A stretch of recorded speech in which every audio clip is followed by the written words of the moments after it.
de cómo llegó a Editorial Resistencia. Y ya después de que hable de Josefina, tú vas a hablar, tú sí tienes que hablar. No, lo tiene que presentar. Bueno, no sé, pregúntale. Okay. Recuerda que el elogio y la boca por ustedes. Entonces, listo. Viene José. Ahora sí, buenas tardes. ¿No me escucho? Bueno, ahora sí, ya nos escuchamos. Ahora sí aplica la de avísenme. Pues bienvenidos a todos, muchísimas gracias por la presencia, muchísimas gracias por esta presencia importante para cobijar, para apapachar y para demostrarle al maestro Luis Fernando esta tarde nuestra admiración, pero bueno, esta tarde estamos aquí reunidos para hablar de su obra, la maestra Josefina, a quien pido un aplauso, que es la editora del maestro. Por favor, esta tarde vamos a estar trabajando por secciones y por momentos, porque si no, por edades, porque si no nos vamos a atropellar. El maestro Cardona, José Luis Cardona, también va a encargarse de desarrollar un poco de la obra del maestro Luis Fernando. Bueno, mi nombre es Mayra Mayola Benítez Carrillo. Voy a darles un contexto general de la importancia de la historieta en México, esa gráfica que empezó como un mero entretenimiento, muy simple, sin afán de coleccionar, que llegaron de Estados Unidos algunas historietas vía terrestre, en tren, todavía estamos hablando de hace más de un siglo. La historieta tomó una importancia y un relevo en el México posrevolucionario porque fue un elemento para la alfabetización, una importante herramienta de alfabetización para los mexicanos que veníamos de esta terrible revolución y que la sociedad, las comunidades y los poblados estaban tan desintegrados y tan desarticulados en este afán de reorganizarnos como sociedad y como un México que, bueno, ese era el discurso, ¿no? Ya la historia tiene diferentes vertientes, diferentes lecturas y ángulos que nos narran diferentes cuestiones. Pero bueno, el hecho es que en esta pléyade de artistas que empezaron a trazar y a complacer a los ávidos lectores de aquellos tiempos que apenas sabían juntar las letras y que apenas entendían muchos contextos y que se empezaban a sorprender por esas páginas y páginas de los diarios en México, el Excelsior, que era el gran periódico que muchos artistas fueron inspirándose por esas páginas donde leían, ya sean las letras, la gráfica, la caricatura. Habían tres grandes editores, el coronel García Balseca, Herrerías y Sairols, que eran los grandes editores de esos tiempos, que llegó un punto en que se jactaban que tiraban 500,000, ¿verdad? 500,000 ejemplares a la semana y a veces diarios, yo creo, porque eran cómics o historietas que todos los días empezaron a llegar a los domicilios y que había personas que hasta ponían en renta esas páginas para que la gente supiera la continuación. Fueron varias generaciones, tuvimos nuestra época de oro de la historieta, con personajes pues ya entrañables, personajes que han evolucionado, por ejemplo, Memín Pinguín, que empezó como Almas, se me olvidó Almas, ay Dios mío, ay las carreras, como Memín, perdón, Chicharrín y el Sargento Pistolas, de un maestro Edwards de Pachuca, Hidalgo, precisamente, por cierto, el maestro Sixto también es de Hidalgo, esta nueva generación con don Gabriel Vargas también de Hidalgo, Butze, que desafortunadamente él en los 70s falleció, le faltó tiempo para seguir dándonos los super sabios. Tan importante la historieta que recordemos que nuestra segunda película animada es de los super sabios, justamente en esta historia del cine en México animado. Y así podemos empezar a recopilar títulos que seguramente nuestro homenajeado recordará como Chanoc, Tagua, Almas de Niño, ya me acordé, la de Memín Pinguín era Almas de Niño, Almas de Niño, Tagua, la familia Burrón, Los Agachados, Los Supermachos, El Solitario, Fantomas, Calimán, ¿quién no leyó Calimán? ¿Quién no recuerda Calimán? Y bueno, empezaron nuevas generaciones a hacer trazos, de repente surge un periódico nuevo que es La Jornada, surge el 1+1, empezamos a ver nuevas plumas, nuevas plumas con otro lenguaje. México está evolucionando, México tiene ya otra visión, y todos estos jóvenes vienen empujando con un nuevo ideario en cuanto a la gráfica, y esta gráfica ya es más, ¿cómo le podemos decir? Independiente. Ya no están sujetos a aquellos editores que les dictaban qué hacer y qué no hacer. Y me parece que es aquí donde entra nuestro homenajeado, porque justamente es el momento en que él es pionero en esta narrativa gráfica independiente, que yo no necesito aquel gran editor, que finalmente hay vínculos y siempre lo va a haber, pero aquella forma de darles línea, bueno, él rompe ese esquema, sale de la caja y se aventura a hacer nuevas líneas con una comunidad de caricaturistas, entre ellos el maestro Magú, ¿correcto? Que también, el maestro Rocha, por supuesto, Fisgón, y bueno, creo que nadie como él para que nos lo narre, pero vamos a dejarlo a la expectativa, mientras el maestro José Luis Cardona nos sigue narrando de esta historia, de esta gráfica mexicana tan importante, que vienen estas generaciones empujando, generando nuevos formatos, nuevas visiones, entrando a las redes y con editores abiertos a estas propuestas, sin tenerle el miedo a las palabras, sin tenerle miedo a la gráfica, no importando lo que esté diciendo, porque es la libertad que les dan ahora a los artistas, cosa que mucho tiempo no tuvieron algunos. Creo que este micrófono sí sirve, ¿no? Bueno, Mayula me deja realmente muy a la intemperie, porque si fuera una corrida de toros, diríamos que este primer tercio nos quedó a deber, pero me trajiste muchos recuerdos. Buenas tardes a todas y todos, gracias por estar aquí, es un honor, maestro, conocerlo. Ahora por razones que usted conocerá y que los demás, si tienen paciencia también, le diré desde cuándo y cómo lo conozco. Pero en el recuento que haces, además de los super sabios, me hiciste pensar en la familia Burrón y me hiciste pensar en la manera en que trazaste algunos elementos que vale la pena contextualizar o intentar contextualizar. Te fuiste más o menos de fines de los 50, recorriste una parte de los 60. Es imposible no tener en mente a Memín sin su mamá Eufrosina y sin Ricardo el rico y sin Carlangas el pobre, ¿no? Es imposible que alguien como yo, de mi generación, no tenga una deuda respecto a su educación sentimental con todos los autores que mencionaste. Omitiste a Rius. Rius tuvo un papel, no recuerdo si lo mencionaste, pero creo que no, tú sí lo mencionó. Mencionaste a los agachados y mencionaste a los supermachos. Formo parte de esa generación que antes de leer un libro, a los 11, 12 años, leyó, al menos en mi caso, por razones muy personales, completas las dos series, literalmente completas. En la casa en que lo leía, me sentaba en un montón y empezaba. ¿Cómo no pensar en Don Perpetuo? ¿Cómo no pensar en sus policías? ¿Cómo no pensar en su hija? ¿Cómo no pensar en el RIP? Que era el PRI de la época. La época actual, y voy a decir cosas que tal vez no guste a una parte del auditorio, se parece mucho a esa.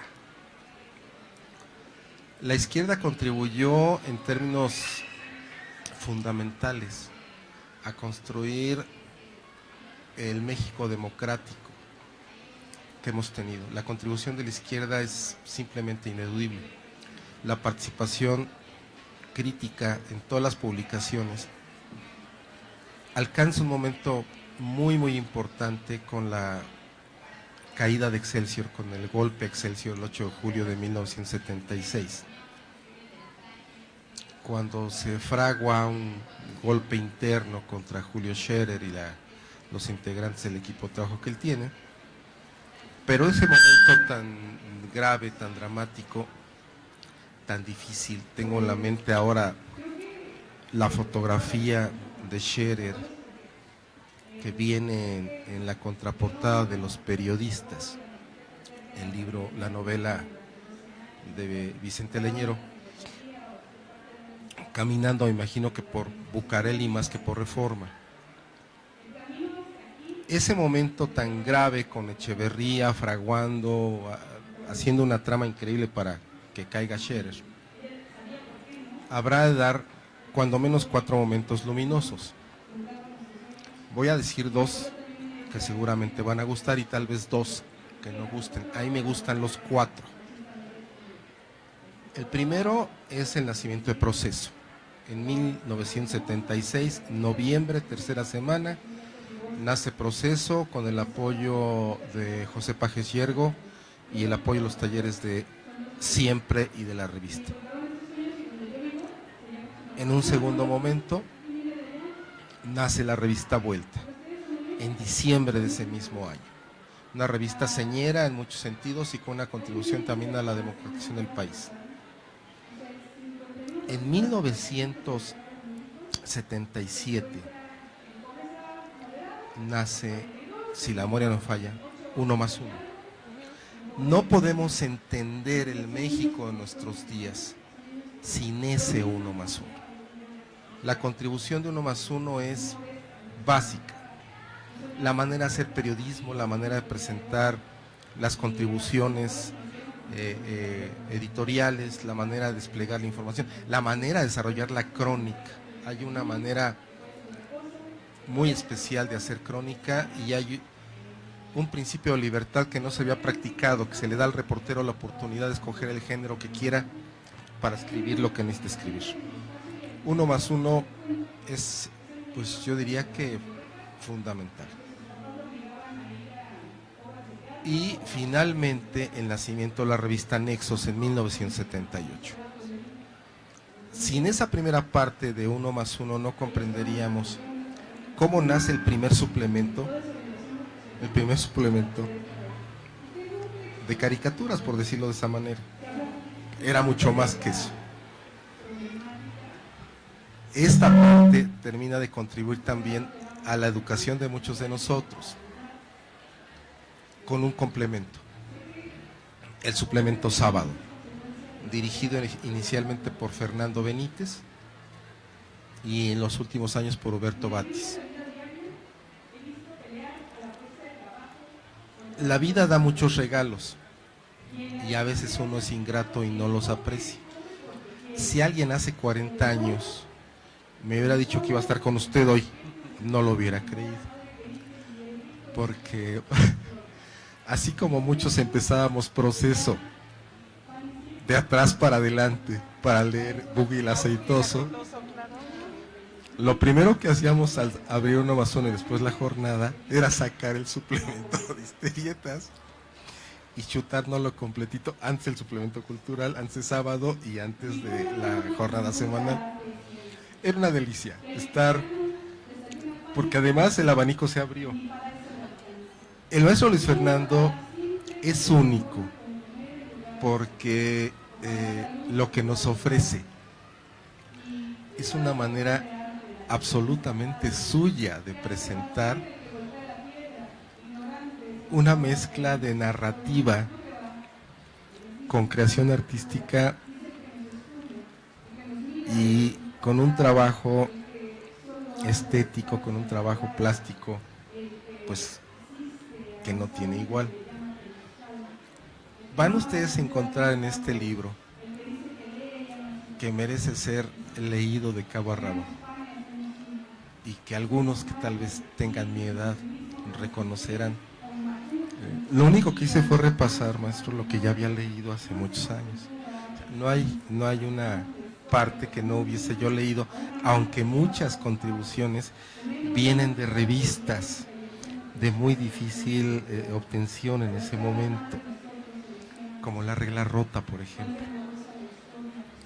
Entonces, termino delineando una manera de entender al país que usted plantea, tanto en sus tradiciones, su devoción por el mundo prehispánico, su irreverencia con el catolicismo, con la iglesia, y la finura con que usted sigue denunciando ese México que finalmente cambiará en los 80 y en los 90, gracias, entre otras cosas, a estas publicaciones y a gente como usted.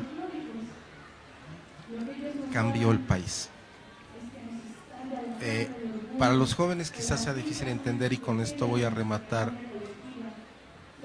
no sin antes felicitar a José Miguel Alba Marquina y a la editorial Resistencia. Es un México que muchos pensamos que se había ido. Un México en que el mundo reverencial político del señor presidente y el señor gobernador y el partido y los tres sectores cubría la vida de todos. La gente seguía votando por el PRI, y cuando yo, como novato reportero, le preguntaba a la gente saliendo de las casillas por quién había votado, la gente me decía que por el PRI. Yo le preguntaba que por qué había votado por el PRI, y la respuesta es que el PRI siempre gana. En algo ha contribuido a esa debacle que ya en 1976 José López Portillo hace campaña solo. Aquello ha de haber sido una caravana de las miserias y de la tristeza, porque no tenía ni siquiera con quién pelear. Aunque, y corríjame si me equivoco, o los demás corríjanme, estoy casi seguro, estaba en la mañana pensando, que sí hubo otro candidato, y que ese candidato fue Valentín Campa. Obviamente en un Partido Comunista Mexicano no registrado.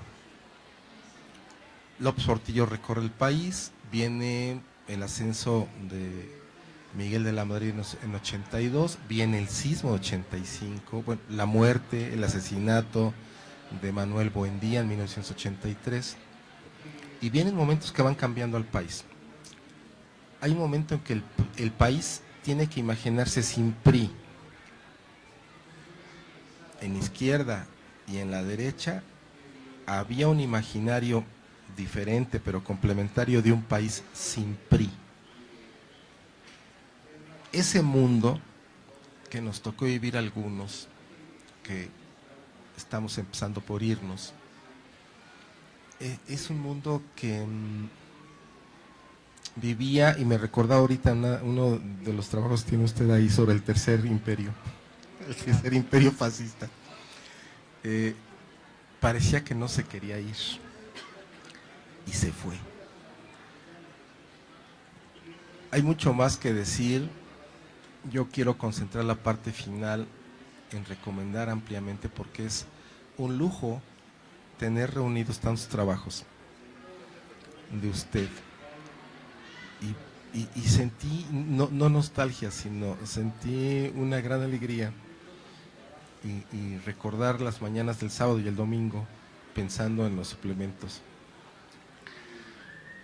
y pensando cómo usted, sin saberlo, me acompañó tantos años, y sin pensar que iba yo a estar con usted hoy esta tarde. La editorial Resistencia merece un altísimo reconocimiento, porque es un libro muy cuidado, muy bien editado, muy bien impreso. Y José Miguel Alba Marquina, que además de mi cariño, mi afecto, mi amistad, tiene mi reconocimiento, merece otro más por esta presentación. Es un libro que no se pueden perder. Es un libro que les va a retratar un país que, lejos de lo que yo estoy diciendo en términos temporales, es un país intemporal.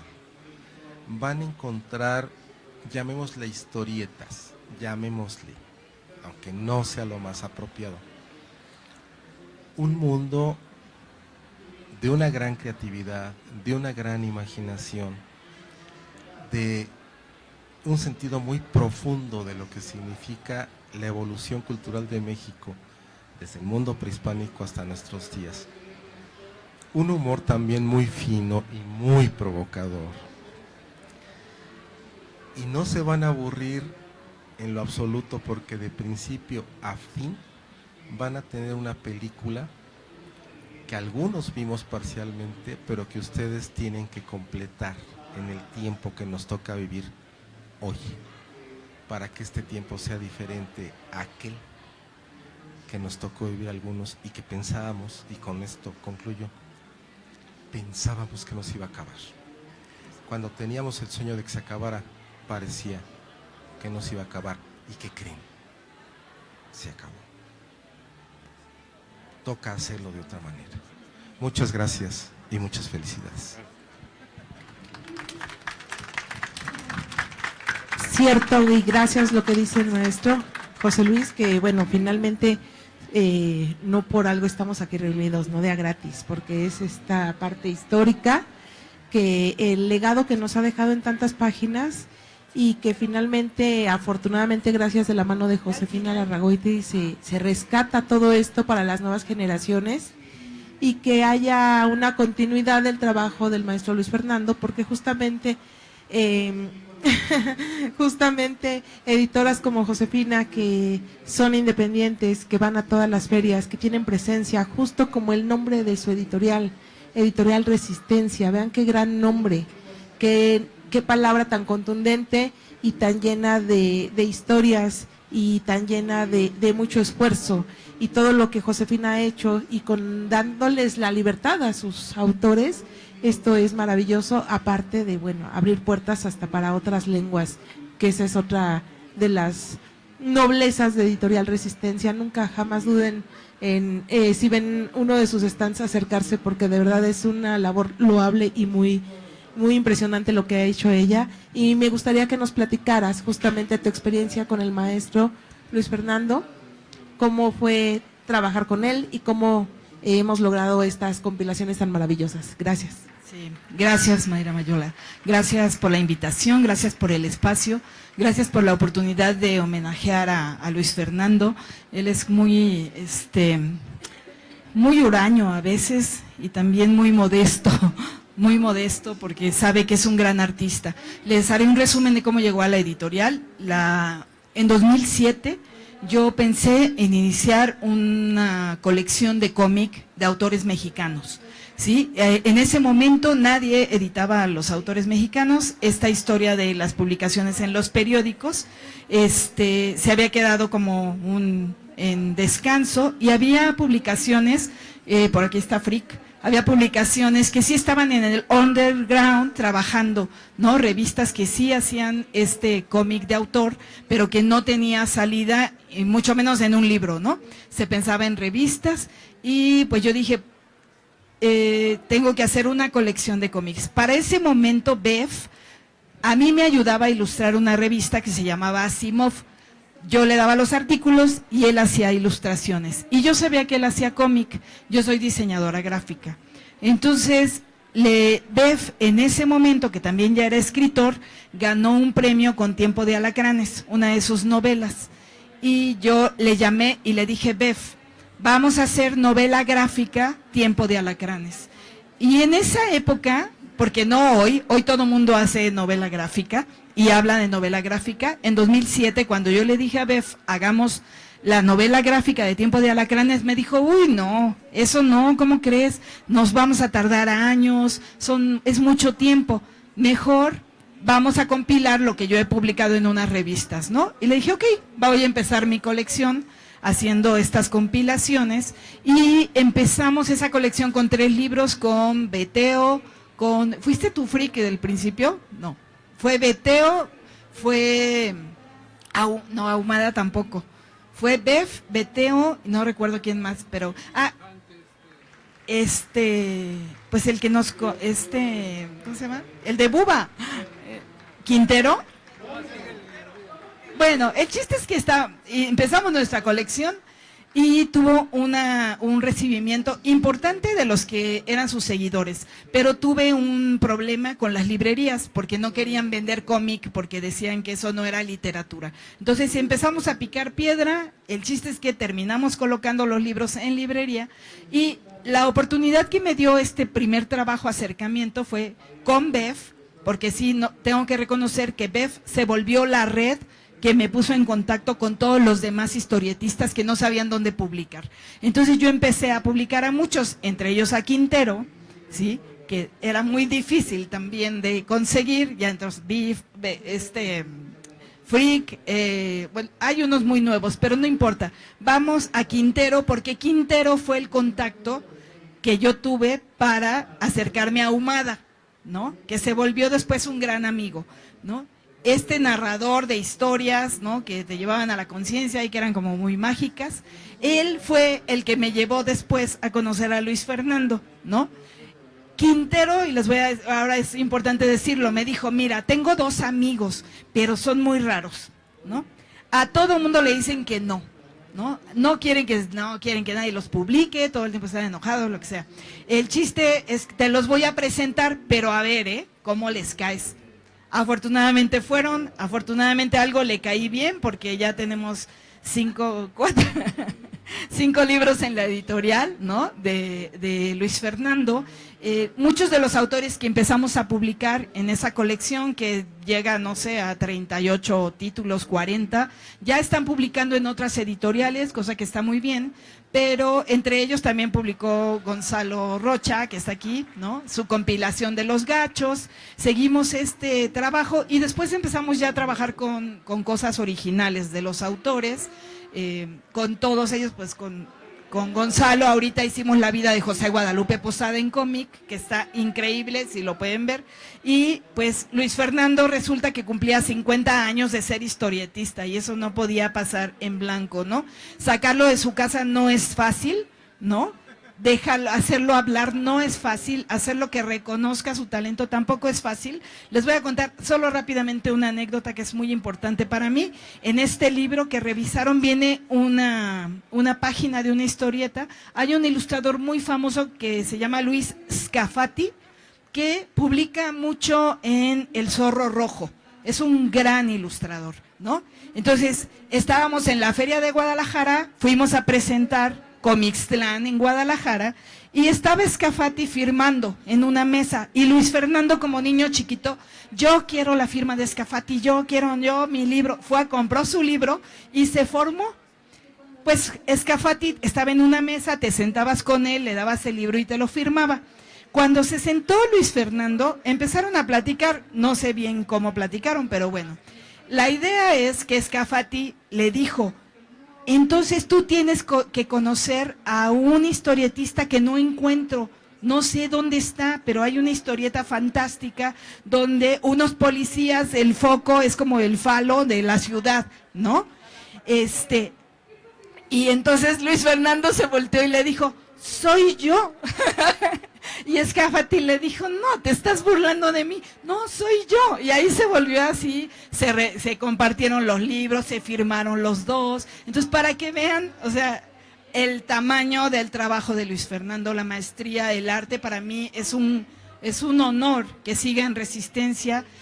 Te lo agradezco porque sé que se podría ir a cualquier lugar, igual que Gonzalo con el Posada, no sé, pero que sigan con Resistencia y que sigamos en este pues intento de mantener la historieta mexicana en una posición, como dice Mayola, pues digna, ¿no? Que siga teniendo un lugar en librerías, que sí pueda llegar a otros países, que siga siendo conocido el trabajo de nuestros artistas en otros lugares. Eso es lo que estamos persiguiendo con Resistencia y pues vamos a seguir con estos grandes autores que tengo la fortuna de tener ahora. Ahumada era otro de esos grandes autores que desgraciadamente murió joven, digamos, ¿no? Todavía tenía mucho que decir y que dar.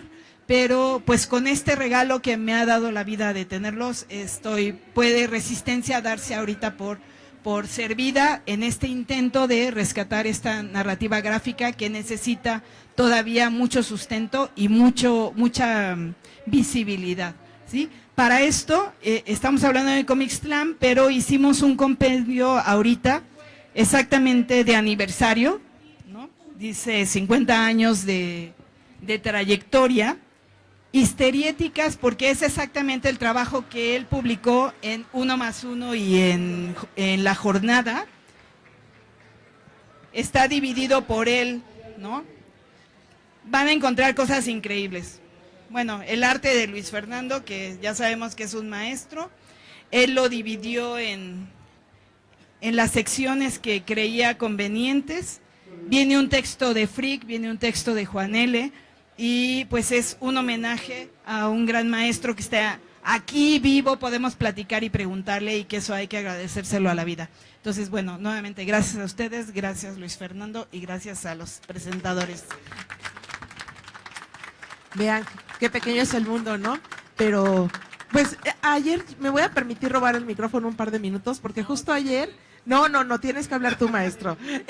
Justamente ayer me hicieron recordar algo, que yo era fan de un artista, pero nunca pegué un póster de él. Yo tenía caricaturas políticas pegadas en la pared a los 7, 8 años. Pero bueno, y apenas ayer me acordé, fue así como, oigan, sí es cierto, sí era lo que yo tenía pegado, eran mis recortes de mis periódicos. Qué honor estar aquí. Así es que es el momento de escucharlo, de cederle el micrófono, que pues sí, fue cómplice en nuestras infancias y ni se enteró.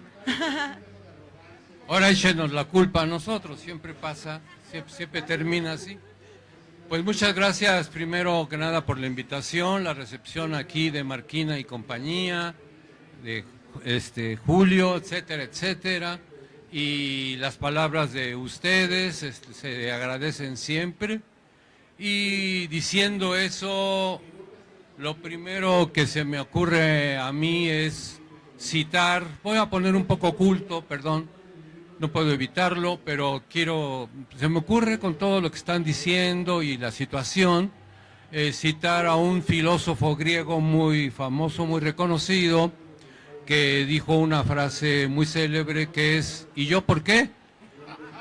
Creo que se llama Foxácrates o algo así, Foxcrates, ¿y yo por qué? ¿No? ¿Yo qué culpa tengo de ser viejo y de cumplir 50 años? Si es una cosa de resistencia, pues yo no le veo mucho mérito, porque son muchos azares que no dependen necesariamente de uno. Entonces realmente no sé qué hago aquí, pero aquí estamos y bueno, lo que yo quisiera decir es que hace poco hubo una polémica en las redes, me enteré de que algún tipo decía, pretendiendo ser un experto, un conocedor, estaba diciendo ahí que se supone que es un influencer. Esa es una de las pestes actuales, no sé si bíblicas, pero como pestes igual, ¿no? Para el caso. Y decía que el cómic mexicano no existe. Así con toda la contundencia con que debe decirse un hecho evidente y obvio.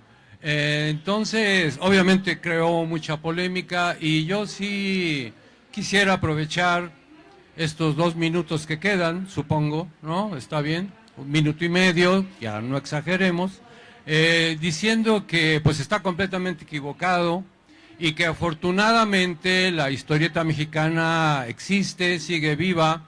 Lo que pasa es que he visto que se tiende a comparar con situaciones de hace muchos años, condiciones sociales, culturales, económicas, de comunicación, evidentemente ya rebasadas por la historia misma.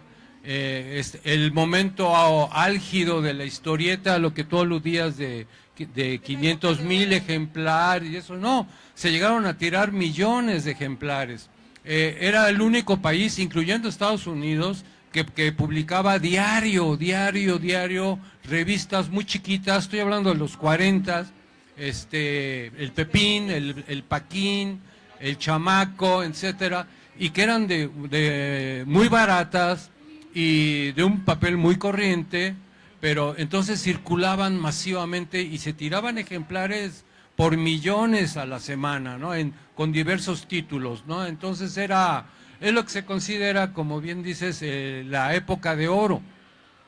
Era una cuestión realmente masiva y que, pues sí, por eso muchos estudiosos, tú lo mencionaste también, así como de pasada, de que era lo que leía el mexicano, que en los 40 todavía el índice de analfabetismo era brutal, brutal.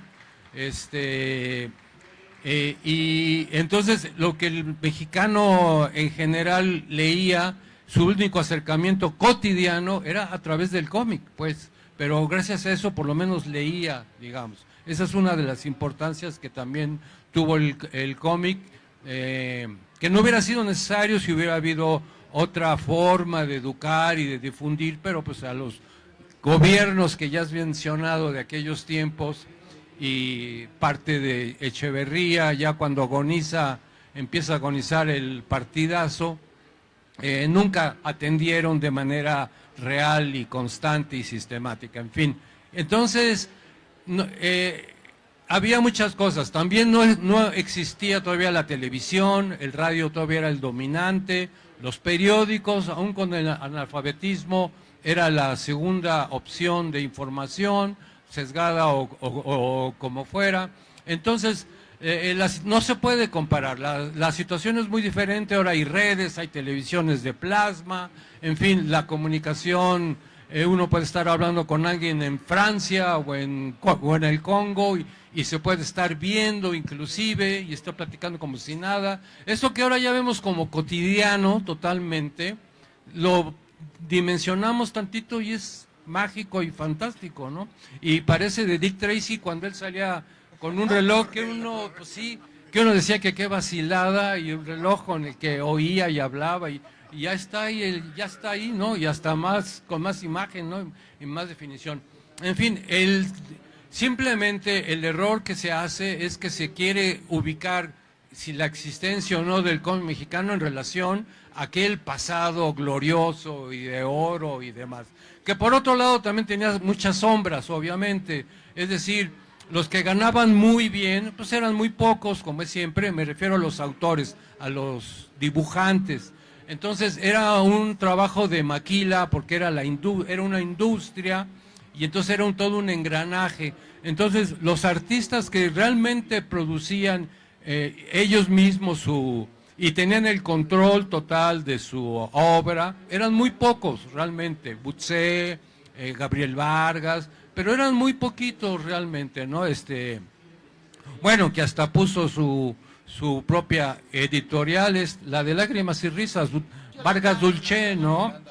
Pero todos los demás ganaban quien más, quien menos, pero dependían de lo que decía la maquinaria, la casa editorial, etcétera, y trabajaban brutalmente, no estaban encadenados al respirador, entonces también tenía su parte así.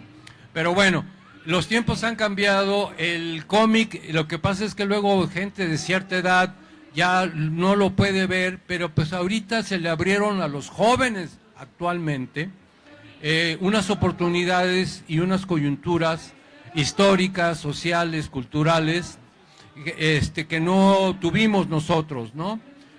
Por ejemplo, ahora, para bien y para mal, de todos modos sigue habiendo editoriales, pero y ya cada vez se han ido abriendo más al cómic, editoriales también como Random House, Planeta, etcétera, etcétera, pero también están las redes en donde muchos autores jóvenes empiezan a ejercer su oficio, a aprender, a madurar, con la ventaja que no tuvimos. Por ejemplo, me comenta lo que él sentía cuando, y tú también, cuando veían, y tú también, Julio, cuando leían la jornada, cuando leían el suplemento de historietas en la jornada o en el más o menos en 1+1, pero uno no se enteraba, uno entregaba su trabajo y no sabía si gustaba, si no gustaba, si provocaba algo, si no provocaba nada, si a nadie le importaba, si le ponían veladoras, si le rezaban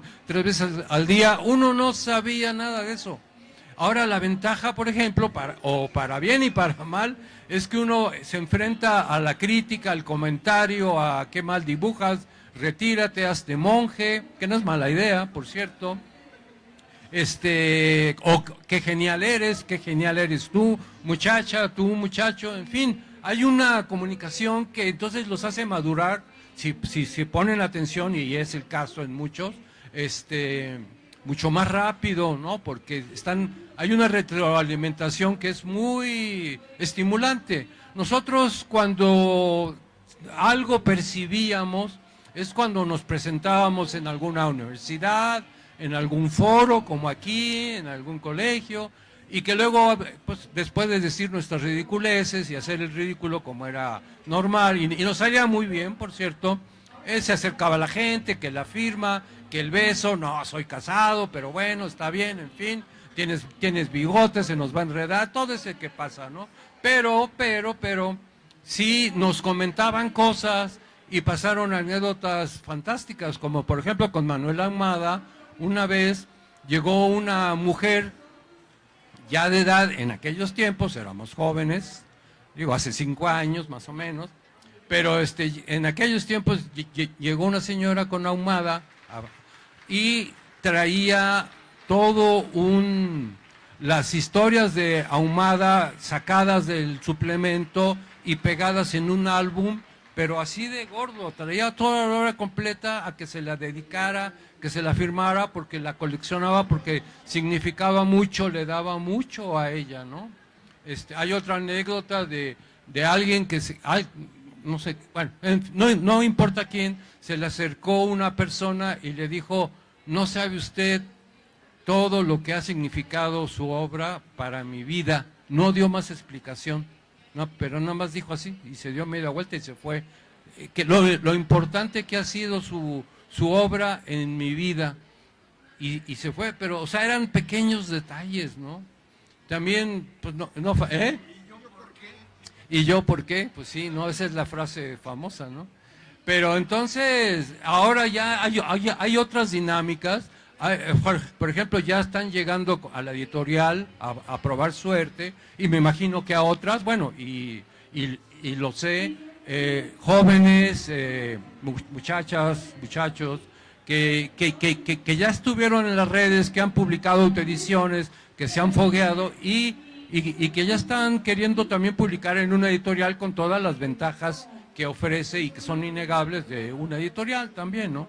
Entonces, para terminar, pues la historieta mexicana está viva, ahí está, aquí hay stands donde tienen obra mexicana, Share Comics que anda por ahí, Fortaleza Comics que también anda por ahí, que se dedican a publicar historietistas mexicanos con su obra original, fresca, donde proyectan sus ideas. Entonces, en las redes hay muchos sitios, Webtoon o muchos lados donde uno puede encontrar a los artistas y estar viendo lo que publican también, inclusive sin tener que comprar, ¿no? La obra, ahí está.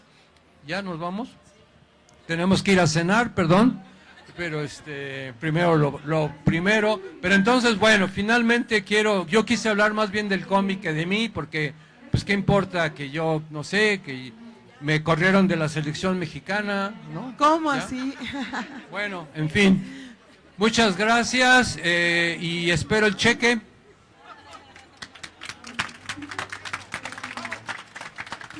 Muchísimas gracias. Qué delicia escucharlo, ya ven, búsquenlo. ¿En qué redes sociales se pueden localizar? Vamos a aprovechar. Bueno, yo estoy en la Crujía H, la celda 48, porque en redes no estoy más que en Instagram, pero ¿cómo se llama mi Instagram? Ya ni me acuerdo. Ya ni me acuerdo. No ando en redes, entonces Chaneque o algo así, no sé. Bueno, en Instagram, si entran al Instagram de Editorial Resistencia, a lo mejor ahí me enlazaron o no sé. Claro, y Sí. además para futuras presentaciones, que estén al pendiente en Editorial Resistencia en todas sus Claro. redes sociales. Eso es muy, También muy importante. Sí.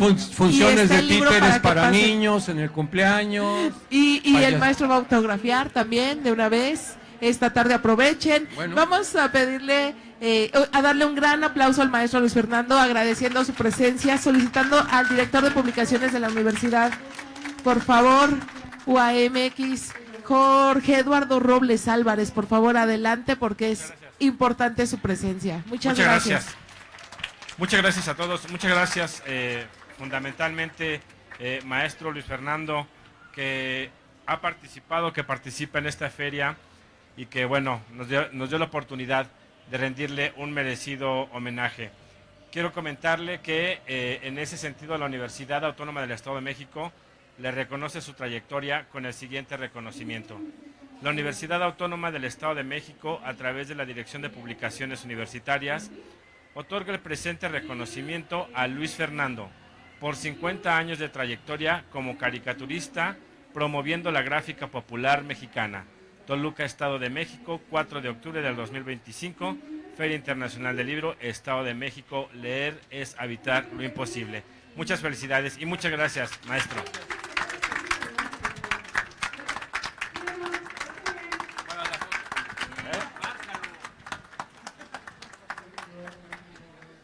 A ver, aquí tienen otra foto. No, pues que ya es de... Espérate, maestro.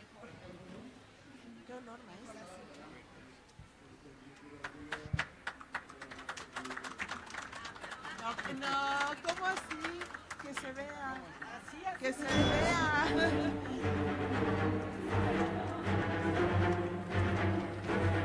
Gracias.